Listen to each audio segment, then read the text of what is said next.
그림 전시회에 참석하는 사람들은 그 화가가 그린 그림을 깊이 감상을 합니다. 그리고 감상을 마치고 나면 주변 사람들과 함께 그림이 어땠다 하면서 그 감상평을 나눕니다. 그 그림에 대한 감상평을 나누면서 그 그림을 그린 화가가 구체적으로 그분이 어떤 사람이다는 것에 관해서는 언급하는 경우가 매우 드뭅니다. 이것이 바로 그림을 그린 화가와 천지를 창조하신 하나님 간의 분명한 차이점입니다. 화가는 자신이 누구인지를 그 전시에 찾아온 사람이 인식을 하든 인식을 하지 않든 관계없이 자신이 그린 그 그림을 사람들이 그림의 가치를 인정해 주기를 간절히 원합니다. 반면에 하나님은 천지 만물을 창조하신 그 창조의 가치를 사람들이 어느 정도 인정하느냐 인정하지 않느냐 그 이전에 그 천지 우주 만물을 창조하신 그 하나님이 누구신지를 알기를 원하십니다. 이것이 바로 화가와 천지를 창조한 하나님과의 차이점입니다. 추운 날씨에 누군가가 커피 한 잔을 건네면 그 커피의 따뜻함도 좋지만 그 사람의 마음을 알고 나면 그 커피는 몸과 마음 전체를 따뜻하게 해줍니다. 사람들은 천지 만물의 그 아름다움을 보고 감각적으로 감탄을 합니다. 그러나 하나님이 지으신 그 천지 만물을 보면서 그 만물을 지으신 하나님이 누구신지를 알면 감각적으로 감탄하는 정도가 아니라 전 인격이 감탄해하면서 그분을 경배하게 됩니다. 지난주에는 창세기 1장 1절 말씀으로 천지를 창조한 그 하나님은 영원하신 분이시고 전능하신 능력을 가지신 분이심을 확인을 했습니다. 영원하신다는 것은 항상 살아서 존재하신다는 거죠. 그러니까 항상 살아서 존재하시니까 그분이 우리에게 약속한 모든 말씀들은 지켜진다는 거예요. 하나님이 전능하신 능력을 가지셨다는 것을 믿으면, 그분의 그 능력을 믿으면 그분의 능력 아래로, 다스림 아래로 들어가서 내가 원하는 삶을 사는 것이 아니라 하나님이 원하는 삶을 살기 시작합니다. 이처럼 지난주에 우리는 창조하신 그 하나님이 누구신지에 관해서 살펴보았습니다. 오늘은 하나님께서 사람을 자신의 형상대로 창조하셨는데 하나님이 사람을 자신의 형상대로 창조한 두 가지 목적에 관해서 나누도록 하겠습니다. 오늘 읽었던 26절, 27절 말씀 다시 보겠습니다. 하나님이 이르시되 우리의 형상을 따라 우리의 모양대로 우리가 사람을 만들고, 하나님이 자기 형상 곧 하나님의 형상대로 사람을 창조하시되 남자와 여자를 창조하시고. 인류 최대의 수수께끼는 최초의 사람이 어떻게 존재하게 되었는가입니다. 우리는 우리를 낳아준 부모님이 누구신지를 알기 때문에 우리가 존재하는 것은 너무나 당연한 거예요. 거기에 대해서 의문을 가지는 사람은 거의 없어요. 왜냐하면 우리를 낳아주신 부모님이 누군지를 알기 때문에. 그런데 최초의 사람이 어떻게 존재했는지에 관해서는 깊은 관심을 기울이지 않는 경향이 있습니다. 최초의 사람이 어떻게 존재했는가를 알기 위해서는 인류의 족보를 좀 추적해 봐야 됩니다. 그 족보를 추적하기 위해서 우리로부터 시작을 하면은요, 우리에게 시작을 해서 부모님이 계시고 할아버지 할머니 계시고 증조 할아버지 증조 할머니 계시고 고조 할아버지 고조 할머니 계시고, 그렇게 인류 족보의 마지막까지 정확하게 기록한 것은 한 군데밖에 없는데 그것이 바로 성경입니다. 이 지구촌의 어느 문서에도 어느 자료에도 인류의 족보를 마지막까지 뿌리까지 정확하게 기록한 족보는 성경밖에 없습니다. 한번 확인해 보겠습니다. 누가복음 3장 23절에서 38절까지인데 다는 못 읽고요. 시작 부분과 마지막 부분만 좀 제가 확인토록 하겠습니다. 이 족보는 예수님으로부터 최초의 그 족보 마지막까지 거슬러 올라가는 그런 족보입니다. 23절, 예수께서 가르치심을 시작하실 때에 30세쯤 되시니라. 사람들이 아는 대로는 요셉의 아들이니, 예수님의 육신의 아버지죠. 요셉 위는 헬리오, 그 위는 마따시오.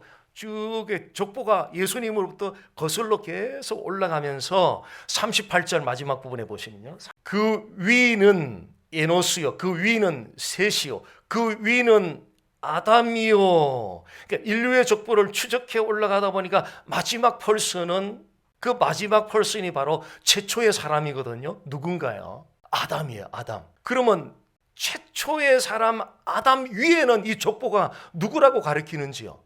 아담 위에는, 그 위는 아담이요, 그 위는 하나님이시니라. 그러니까 최초의 사람 아담 위에 하나님이시라는 것은 그 아담이 하나님에 의해서 지은 존재라는 사실을 우리에게 알려주고 있습니다. 그러니까 최초의 사람 아담의 출생의 비밀이 여기서 밝혀진 거죠. 하나님에 의해서 창조된 존재입니다. 이것은 인류가 어떻게 존재했습니까? 라는 이 질문에 대해서 가장 확실하게 대답해 주는 말씀입니다. 최초의 사람 아담이 하나님에 의해서 지음받았다는 것은 인류가 어떻게 존재하게 되었는가라는 그 질문에 대해서 가장 확실하게 제공하는 대답이다. 그래서 인류는 하나님에 의해서 지음받은 존재들입니다. 자, 그래놓고 보면 우리 모두의 존재의 그 뿌리는 하나님이시다. 여기서 인생의 세 가지 질문에 대한 답을 살펴보면서 인생이란 무엇인지에 대해서 한번 정의를 해보겠습니다. 첫 번째 질문은, 인생은 어디로부터 왔습니까? 답은 하나님으로부터 왔습니다. 인생은 무엇을 위해 살아가야 합니까? 하나님을 위해서 살아야 합니다. 그리고 마지막으로, 인생은 어디로 가는 것입니까? 하나님께로 돌아가는 것입니다. 자, 이 세 가지 질문 답을 한 센텐스로 딱 요약을 해보니까, 인생이란 하나님으로부터 와서 이 땅에 사는 나날 동안에 다른 것을 위해 살지 않고 다른 것에 견눈질하지 않고 하나님을 위해서 살아가고, 육신의 호흡이 멈출 때에 하나님께로 돌아가는 것, That's the life. 이것이 인생입니다. 인류의 이 족보는 사람이 하나님에서 창조된 존재임을 분명하게 시사를 해주고 있는데요, 여기서 질문이 한 가지 또 제기됩니다. 그러면 하나님이 사람을 어떻게 창조하셨는가라는 질문이 제기됩니다. 하나님이 사람을 어떻게 창조했습니까? 자, 성경은 사람을 하나님께서 하나님의 형상대로 창조하셨다고 증거를 하고 있습니다. 하나님의 형상대로 창조했다는 이 사실이 중요한 이유는요, 바로 그 인격 때문에 그렇습니다. 하나님은 지성과 감정과 의지를 가진 인격이신 분이십니다. 하나님이 사람을 지성과 감정과 의지, 인격을 담은 존재로 하나님의 형상대로 하나님이 지성과 감정과 의지의 인격을 가지신 것처럼 사람도 그 사람 속에 지성과 감정과 의지의 인격을 담고 창조하셨다는 거죠. 자, 그렇다면 하나님도 인격이시고 우리도 인격을 가진 존재들입니다. 그러면 하나님께서 우리에게 인격을 담아주신, 하나님 형상대로 인격체로 만들어주신 그 목적이 있을 것 같습니다. 그 목적이 무엇일까요? 자, 이 목적을 살펴보기 위해서 웨스트민스터 소요리 문답 첫 번째 그 질문과 답을 통해서 하나님이 사람을 자기 형상을 따라서 인격체를 창조했다는 그 목적이 무엇인지를 좀 살펴보도록 하겠습니다. 사람의 제일 되는 목적은 무엇입니까? 웨스트민스터 소요리 문답 1문항 첫 번째 질문은 사람의 제일 되는 목적이 무엇입니까? 답은 사람의 제일 되는 목적은 하나님을 영화롭게 하는 것과 영원토록 eternally enjoy him, 그것이 사람이 존재하는 넘버원 첫 번째 목적이라고 합니다. 사람이 존재하는 첫 번째 목적은 하나님을 영화롭게 하고 그를 영원토록 즐거워하는 것입니다. 그런데 하나님을 영화롭게 하는 것은 하나님을 즐거워하는 것에 의해서 찾아오는 결과입니다. 자, 여기서 사람의 첩져야 되는 그 목적은 곧 하나님의 형상대로 지음받은 목적과 같다는 것을 우리가 이해할 수 있는데요. 이것을 또한 정리를 해보면 하나님이 자신의 형상대로 사람을 지으신 그 첫 번째 목적은 왜 하나님이 사람을 자신의 형상대로 인격을 담아서 왜 그런 방식으로 창조를 하셨을까? 첫 번째 목적은 하나님을 엔조이함으로, 즐거워함으로, 하나님을 즐거워함으로 그 하나님을 이터널리, 영원토록 영화롭게 하기 위해서 하나님은 인격을 담은 존재로 하나님 형상대로 우리를 창조해 주셨습니다. 하나님을 즐거워하는 것과 하나님을 영화롭게 하는 것은 원인과 결과의 관계입니다. 하나님을 즐거워함이 없이는 우리는 결코 하나님을 영화롭게 하지 못합니다. 종교는 그들이 신봉하는 신을 엔조이 안 해도 정성을 다하면, 의식에 참여하면 그걸로 그들이 신봉하는 신이 영광을 받는다고 생각을 해요. 그러나 우리 크리스천리티는, 기독교는 그런 게 아니거든요. 하나님을 즐거워할 때에 그 결과로 하나님을 글로리파이, 영화롭게 할 수 있다는 거예요. 하나님을 즐거워함으로 예배할 때에 그 예배가 하나님을 영화롭게 한다. 하나님을 즐거워하며 찬양할 때에 그 찬양이 하나님을 영화롭게 하고, 하나님을 즐거워하며 하나님을 위해서 봉사할 때에 그 봉사가 하나님을 영화롭게 하고, 하나님을 즐거워하며 이런저런 일들로 수고하게 될 때 하나님은 영광 받으신다.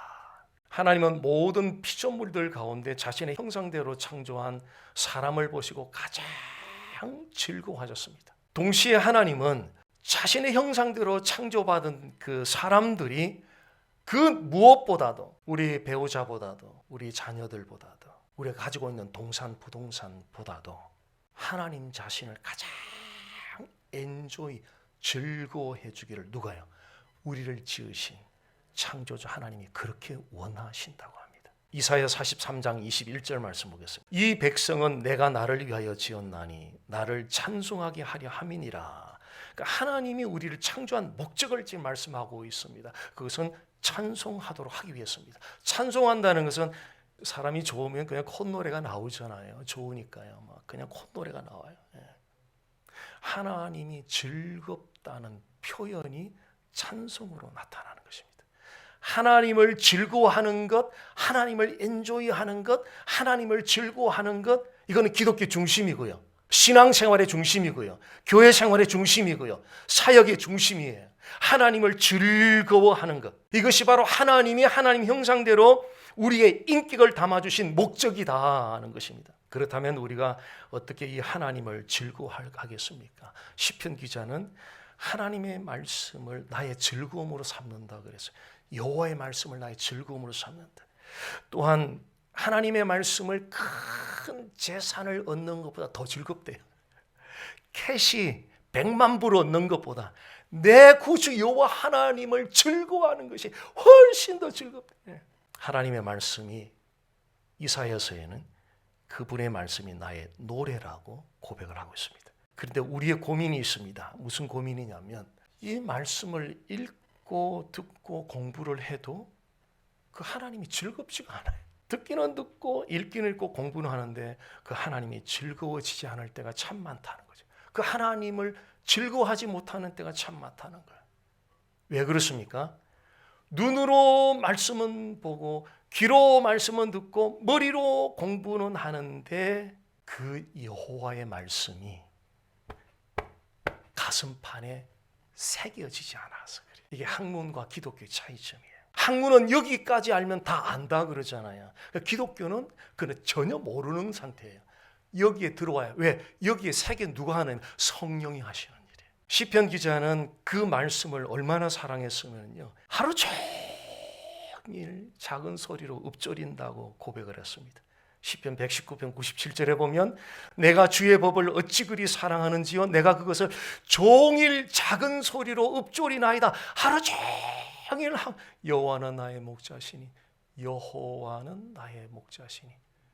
여호와는 나의 목자시니. 이걸 100번, 200번, 300번 하루 종일 틈이 날 때마다 해보십시오.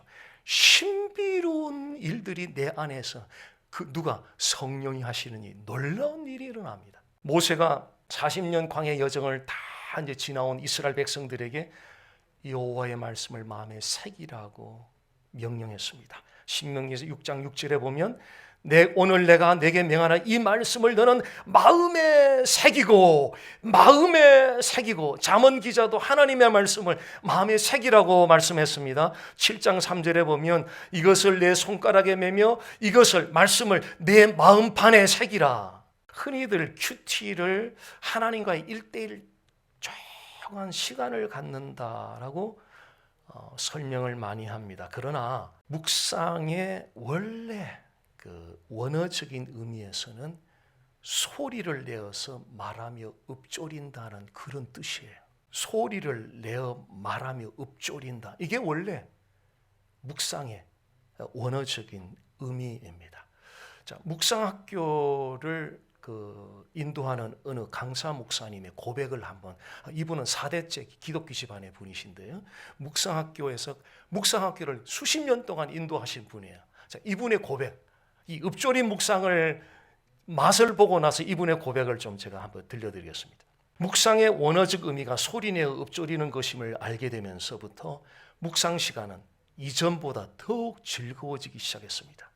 머리를 짜내어서 의미를 발굴해내는 작업도 필요하지만 그보다는 하나님 말씀 자체를 작은 소리로 중얼거리며 읊조리다 보니 그 말씀이 점점 나의 노래, 나의 고백이 되어갔습니다.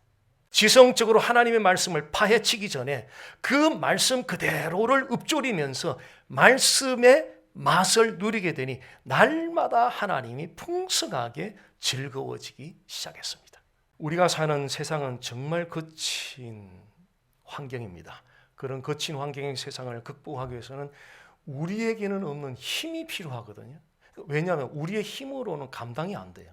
그래서 우리에게는 없는 힘이 필요한데 그 힘이 하나님을 즐거워할 때에 바로 그 힘이 우리에게 제공된다는 거예요.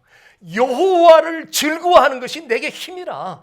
그 하나님을 즐거워할 때에 세상의 거친 환경을 이겨낼 수 있는 힘이 우리에게 주어진다는 거예요. 날마다 주어진 말씀을 틈이 나는 대로, 틈을 내어서 읊조림으로 마음에 새기십시오.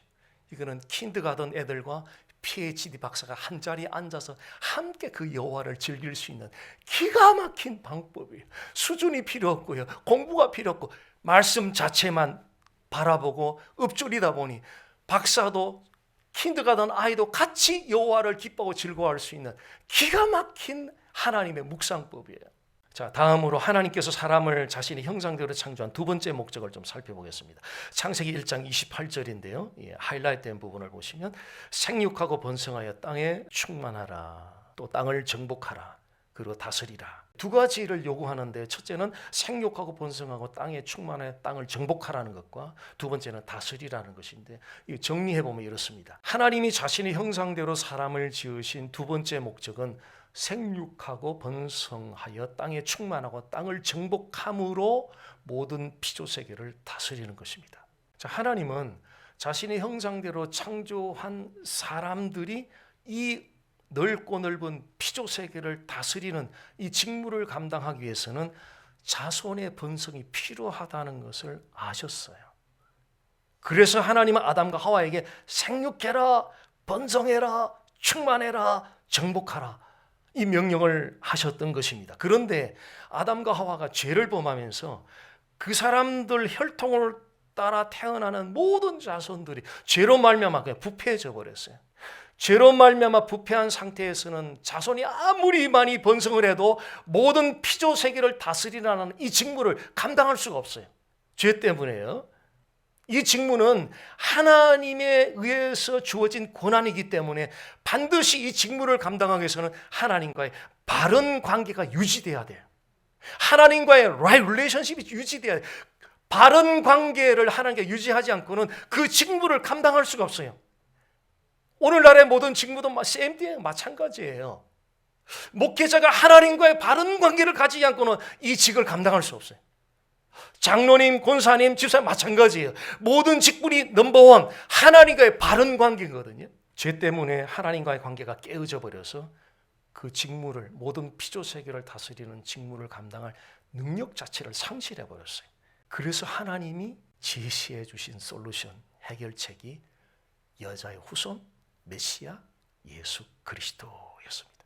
예수 그리스도께서 십자가에서 흘리셨던 그 보혈이 우리 모두가 범한 죄값을 우리가 지불해야 되는데, 예수님이 십자가 위에서 흘리셨던 그 보혈이 내가 페이해야 되는 그 죄값을 예수님의 보혈이 전부 다 페이드 다 해버린 거예요.